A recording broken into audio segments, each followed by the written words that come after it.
நான் ஒன்றும் போயிலாம் சொல்ல. எத்தனை பேருங்க கேட்டு பாருங்க. இவருனா நான் கழுவி ஊத்துனேன் விஜய். நான் கம்முன்னு தான் விஜய் ரசிகன் நம்ம கம்முன்னு இருக்கணும்னு தான் சொன்னேன். ஒரு ஆள் வந்தால் எத்தனை பேர் வருவாங்க. விஜய் சப்போர்ட் பண்ணுங்க. எவ்வளோ பேசுறாரு இவர், எதுக்கு மாற்றி பேசுறாரு? உண்மையை சொல்லுங்க. கேமரா கூட பாருங்க. இவ்வளோ பேசுனாரு இவரு. நானே தான் கேட்டிருந்தேன். இவர் தான் சொன்னார் இன்னைக்கு முளைச்ச காலன்னு இவ்வளோ பெருசாகுது இவ்வளோலாம் சொல்லியிருந்தீங்க. கேட்டிருந்தேன். நான் பின்னாடி நின்றுருந்தேன். பாவனா விஜய்லாம் ரொம்பலாம் சோதிக்கூடாதுண்ணா. பாவனா அவனும் எங்கேயோ இருந்து படத்துலேருந்து வந்தானா, நம்மளுக்காக வந்தானா. இந்த மாதிரிலாம் போயெல்லாம் சொல்லக்கூடாதுண்ணா அநியாயமா. இப்போ என்னண்ணா சொன்னார், இந்த கட்சிக்கார் தான் இவர் தான் அவர் தான் இவர் தான் கத்தி நரிப்பையும் பேசலை. பேசுங்க. டிவிக்கு தலைவர் நிறுவனர் விஜய் வந்து 2 பேர் தான் போட்டி சொன்னீங்க. அம்பேத்கர் போட்டோ வச்சாரு, இவரு போட்டோ வச்சாரு, அவர் போட்டோ, அதெல்லாம் பேருக்குலாம் வைக்கல. அவர் நம்மளோடைய சப்போர்ட்டுக்காக தான் வச்சாரு. இவங்க இதுக்குன்னு மாத்திலாம் பேசுறாரு.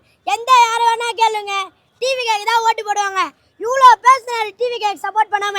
இப்போ ஏன் அவர் பேசல? நீங்களே சொல்லுங்க. இவ்வளோ பேசுனாரு, எத்தனை பேர் சப்போர்ட் நிற்கிறாங்க. ஏன் இவ்வளோ பேசுனாரு? யாரை வேணா கேளுங்க, கேமராவில் பாருங்க. எல்லாம் இருந்தா ஓகே, நான் கம்முன்னு தான் நின்றுந்தேன். இப்போ மட்டும் ஏன் கேட்கல? நான் ஓப்பனாக சொல்றேன். டிவிக்கே நீங்க சொல்றீங்க. நாங்க டிவிக்கே கட்சி என்ன இப்போ எல்லா பத்திரமே எல்லா இதுலயும் போய் கேளுங்க. ஓம் சக்தி பராசக்தி டீமுக்கு ஒரு தீய சக்தின்னு சொல்றானுங்க. எதுக்கு? அவனுக்கு விஜய் நினைச்சனால தான் சொல்றானுங்க. நாங்க சும்மாலாம் பேசுறேன் விஜய்க்காக. எங்க ஓட்டு பொண்ணெல்லாம் சொல்றேன். நான் ஒரு ரசிகன், சின்ன வயசுல இருந்து ரசிகன். நான் எங்க அண்ணனும் தான் ரசிகன். அநியாயமாலாம் போய் சொல்லக்கூடாது. சரி, இத்தனை வருஷம் நான் டிவி தான் பார்த்துன்னு வரேன். ஃபோன்ல இன்ஸ்டால கூட தான் பார்த்தேன். நேற்று கூட தான் எத்தனை பேரை ஓட்டு போடுறாங்க. ஏன் விஜய்க்கு 27 பேர் ஓட்டு போறேன்றாங்க. டிஎம்கேக்கு 10 பேர். இப்போ சொன்னார் ரெட்டல கட்சிக்கு 5 பேர் தான் ஓட்டு போடுறாங்க. அந்த இந்த கட்சி என்ன கட்சி அது? டாம்கேல கட்சி கூட 5 பேர். அப்போ இவ்வளோ பேசுறாங்க. அப்போ எதுக்கு விஜய் போடுறாங்க? எல்லாம் பயன்படுத்தணும் தானே பண்ணோம். என்னைக்கோ வரோம். அன்னைக்கு இப்போ கூட சொன்னாரு இன்னைக்கு முளைச்ச காலான்றீங்க. இன்னைக்கு முளைச்ச காலம் தானே இப்போ இவ்வளோ பெருசா வளரும். நினச்சி பாருங்கண்ணா. சின்ன பையன் பேர் ஆதரிக்கணும் ப்ரோ. நான் இதான் சொல்றேன். எந்த கட்சி வந்தாலும் நாங்கள் ஆதரிப்போம். சமத்துவம் கொள்கை கோட்பாடு இருக்கட்டும். எந்த கட்சி நாங்கள் எங்க மாற்றி பேசுறோம்? எங்க புரட்சியாளர் அம்பேத்கர்லயே வந்து விஜய் கட்சி ஆரம்பிச்சோம். புத்தக வெளியிடல நாங்க தான் வழிநடத்தணும். யாரு வழிநடத்துனது? யாரு வழிநடத்தினா? யாரு விஜய் வந்து ஆதரிச்சது? யாரு விஜய வந்து ஆதரிச்சு பஸ் யாருங்க? விஜய் வந்து இப்ப நான் பேசுனால தான் இப்ப இவர் மாத்துறாரு. கேமரா ஆன்ல நான் ஒன்றும் போயிலாம் சொல்ல. எத்தனை பேருங்க கேட்டு பாருங்க. இவருனா நான் கழுவி ஊத்துனேன் விஜய். நான் கம்முன்னு தான் விஜய் ரசிகன் நம்ம கம்முன்னு இருக்கணும்னு தான் சொன்னேன். ஒரு ஆள் வந்தால் எத்தனை பேர் வருவாங்க. விஜய் சப்போர்ட் பண்ணுங்க. எவ்வளோ பேசுறாரு இவர், எதுக்கு மாற்றி பேசுறாரு? உண்மையை சொல்லுங்க. கேமரா கூட பாருங்க. இவ்வளோ பேசுனாரு இவரு. நானே தான் கேட்டிருந்தேன். இவர் தான் சொன்னார் இன்னைக்கு முளைச்ச காலன்னு இவ்வளோ பெருசாகுது இவ்வளோலாம் சொல்லியிருந்தீங்க. கேட்டிருந்தேன். நான் பின்னாடி நின்றுருந்தேன். பாவனா விஜய்லாம் ரொம்பலாம் சோதிக்கூடாதுண்ணா. பாவனா அவனும் எங்கேயோ இருந்து படத்துலேருந்து வந்தானா, நம்மளுக்காக வந்தானா. இந்த மாதிரிலாம் போயெல்லாம் சொல்லக்கூடாதுண்ணா அநியாயமா. இப்போ என்னண்ணா சொன்னார், இந்த கட்சிக்கார் தான் இவர் தான் அவர் தான் இவர் தான் கத்தி நரிப்பையும் பேசலை. பேசுங்க. டிவிக்கு தலைவர் நிறுவனர் விஜய் வந்து 2 பேர் தான் போட்டி. ஒன்னு டிவிக்கு, ஒன்னு டிஎம்கே. இந்த 2 பேர் தான் போட்டி. விடுதலை சிறுத்தைக்கு விஜய்க்கு போட்டியா?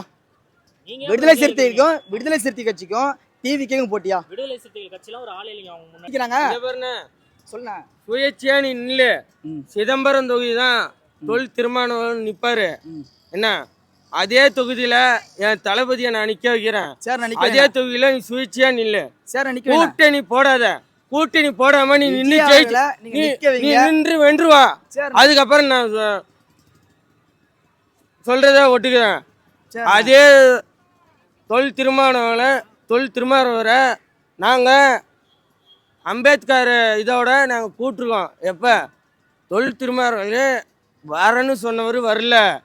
அப்போ யார் அமுக்குறா?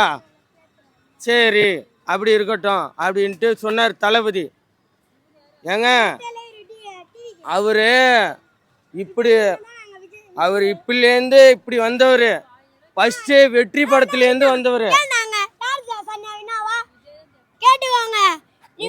லேடிஸ் சப்போர்ட் அதிகமா இருக்கு. அந்த அளவுக்கு நீங்க சொன்னீங்க. அம்பேத்கர் போட்டோ வச்சாரு, இவரு போட்டோ வச்சாரு, அவர் போட்டோ, அதெல்லாம் பேருக்குலாம் வைக்கல. அவர் நம்மளோடைய சப்போர்ட்டுக்காக தான் வச்சாரு. இவங்க இதுக்குன்னு மாத்திலாம் பேசுறாரு. எந்த யாரை வேணா கேளுங்க, டிவி கேக்கு தான் ஓட்டு போடுவாங்க. இவ்வளோ பேசுனாரு டிவி கேக்கு சப்போர்ட் பண்ணாம. இப்போ ஏன் அவர் பேசல? நீங்களே சொல்லுங்க. இவ்வளோ பேசுனாரு, எத்தனை பேர் சப்போர்ட் நிற்கிறாங்க. ஏன் இவ்வளோ பேசுனாரு? யார் வேணா கேளுங்க, கேமரால பாருங்க. எல்லாம் என்னென்ன ஓகே நான் கம்முன்னு தான் நின்றுந்தேன். இப்போ மட்டும் ஏன் கேட்கல? இப்போ மட்டும் ஏன் கேட்கல? எனக்கு மட்டும் இப்போ 18 வயசு இருந்தால் கன்ஃபார்மாக விஜய் தான் நான் ஓட்டு போடுவேன். இவங்க சொல்கிறாங்க இந்த மாரிலாம் பண்ணோம், விஜய் நிற்கூட சொன்னா அவன் எதுக்குண்ணா? அவன் வேணாண்ணா சொல்லிட்டு போங்கண்ணா. அவன் காசுலாம் வேஸ்ட் பண்ணாதீங்கண்ணா. பாவனா அவரா எத்தனோ பத்துல நச்சுக்கிறாரு. ஏன் இப்ப வந்துக்கிறாரு? சரி நம்மளுக்கும் ஒரு சப்போர்ட் வரணும்னா வந்துக்கிறாரு. அநியாயமெல்லாம் சொல்லக்கூடாது. சரி என்ன கொள்ளையடிக்க தான் வந்துக்கிறாரு நீ சொல்றாங்க. நாங்க ஒன்றும் ஃப்ரீ பஸ் விடுங்க பெண்களுக்குன்னு விடுங்கன்னு சொல்லவே இல்லை. பெண்கள் கூடலன்னு சொல்ல. இத்தனை பாலியல் வளர்ப்பு யாருக்கு சப்போர்ட் பண்ணா? யார் சப்போர்ட் பண்ணா? அங்க கேளுங்க. எத்தனோ பேர் வந்து பெண் கேளுங்க. தலைவர் வந்து டிஎம்கே தானே நான் சொல்றேன். எங்க அப்பா டிஎம்கே தான். நான் சொல்றேன் இருங்க. நாங்க ஒன்றும் ஃப்ரீ பஸ் விடணும்னு கேட்கல. அன்னைக்கு தான் ஃப்ரீ பஸ்ல போனேன் எங்க அக்கா கூட. கேட்கறான் ஒரு கண்டக்டரே கேட்கறான் ஃப்ரீ பஸ்ல வரத்துக்கலன்னா மயிருக்கு அசிங்கமா கேட்கறான். அப்ப நாங்களாம் ஃப்ரீ பஸ் விட சொன்னோம். காசு இல்லாமலே அவர் சொல்றோம். காசு இருந்து தானே சொல்றோம். நாங்க ஒன்றும் போய் கெஞ்சல ஃப்ரீ பஸ் விடுங்க இரு பஸ் விடுங்கன்ட்டுலாம். எங்களுக்கும் கையில் காசு இருக்குண்ணா. பால்நூர் இத்தனை பால்நூர் நம்ம வந்துச்சு. யாருன்னா ஒருத்தவங்க சப்போர்ட் பண்ணாங்களா? அவன் என்ன சொல்றான்னா பேட்டியில் தான் சொல்றாரு. இனியாயமெல்லாம் போய் சொல்லக்கூடாதுண்ணா. சரி நீங்கள் சொல்றீங்க டிஎம்கே கட்சிக்கார் தான் எங்கள் அப்பாவுக்கு. எங்கள் அப்பா டிஎம்கே தான் ஃபுல்லாக. ஆனால் நாங்கள் அப்பாவுக்குலாம் சப்போர்ட் பண்ணல. எனக்கு இது இருக்குது நான் அதான் சொல்கிறேன். இவ்வளோ பேசுனாரு. நான் பேசும்போது மட்டும் ஏன் போனார் கேளுங்க. இதான் ரூல்ஸ். சரி நான் ஒத்தாலாம் வந்தால் எனக்கு இது வரும்னு சொல்லிதான் நான் பயந்து நின்றுந்தேன். இப்போ எங்கள் கட்சிக்கார் ஒருத்தன் வந்துக்கிறாரு. இப்போ பேச சொல்கிறேன் இல்லை பேச சொல்கிறேன். எவ்வளோண்ணா கம்முன்னு இருக்கணும்? கேளுண்ணா எவ்வளோண்ணா கம்முன்னு இருக்கணும்? சும்மா சொல்லணும். ஒரு வாட்டி கேட்கலாம் அசிங்கமா. எவ்வளோ கேட்கணும்? நாங்களும் விஜய் ரசிகன் தானே. எத்தனை பேர் வேணா நிற்க சொல்லு. விஜய் ரசிகன் வந்து நிற்க பின்னாடி நிற்க சொல்லு. எத்தனை பேர் வருவாங்க? சரி அவங்க ரசிகன் எல்லாருமே ஒரு சொல்லு. 1-2 பேர் தான் வருவாங்க. அநியாயமெல்லாம் போய் சொல்லக்கூடாதுண்ணா. அவரு சப்போர்ட் பண்ணா சப்போர்ட் பண்ணுங்க, இல்லைன்னா பண்ணாதீங்க. இவ்வளோ இப்போங்க கேமரா திருப்புங்க திருப்புங்க. இவ்வளோ பேசினாரு அசிங்கமா வாயில தான் வந்து. இவ்வளோ பேசினாரு ஒயிட் கலர் சட்டை பண்ணிக்கிறாரு. அவரு வந்து அவரு சப்போர்ட் பண்ணி பேசுறாரு. இப்போ மட்டும் என்ன பண்ணாரு? இப்போ இவ்வளோ நல்லா பேசினாரு ஏன் போனாரு? நான் ஒருத்தவங்க ஏறி வந்தா ஒருத்தவங்க பதுங்குவாங்கண்ணா. இதான ரூல்ஸு. சட்டம் பேசும் தான் செய்யும். நாங்கள் எதுவுமே நீங்கள் கொடுங்கன்னு கேட்கல. நாங்கள் என்ன சொல்கிறோன்னா இந்த பொண்ணுங்களுக்கு காசு தாங்க 2000 ரூபா கொடுங்க 5000 ரூபா கொடுங்க நாங்கள் கேட்கல. அவர் தான் போடுறாரு. நாங்கள் 2000 ரூபா தான் போடுவாங்கன்னு நினச்சோம். எதுக்கு 5000 போடுறாரு? எலெக்ஷனில் எங்களுக்கு ஓட்டு போனோம். அதான் இப்போ ஃபோனில் பாருங்க, இன்ஸ்டாவில் பாருங்க. நீ விஜய் சொன்னார் பாரு இந்த அரசியலில் எல்லா கொடுத்தாலும் வாங்கி வைங்க, ஓட்டு எங்களுக்கு போடுங்கன்னு கேட்டுக்கோங்க. நான் இப்போ பேசுனால வந்து பேச சொல்லணும். பேச சொல்லணும். எடுத்தாங்க விசில் நாங்க விசில் அடிப்போம். வெற்றி காட்டுவோம் பாருங்க.